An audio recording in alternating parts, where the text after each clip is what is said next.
Hello, welcome back to David Teaches Show. In today's episode, we're going to continue off of pH. In the last video, I said we'd go more into it. We're going to teach you how to make a pH indicator. Let's just get right into it. So in the last video, we used red cabbage powder as a pH indicator. You don't need the powder. We're going to show you how to do it with just the red cabbage. I don't know why it's called red cabbage when it's purple. So what we're going to do to start, we're just going to take off a good chunk of this.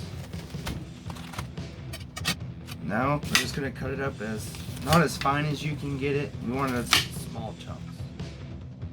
Basically all we're trying to do is make the cabbage bleed. Now you're going to need a pitcher. Throw all the cabbage in there. This next step is the most important part. You need water that's not boiling, but just about boiling. Stir it up for a while. So I've been stirring this for about 5 minutes. Now we're going to pour this. It's a nice purple. Right here, all I have is distilled vinegar. If you enjoyed the video, please leave a like, comment. Stay tuned for the next video.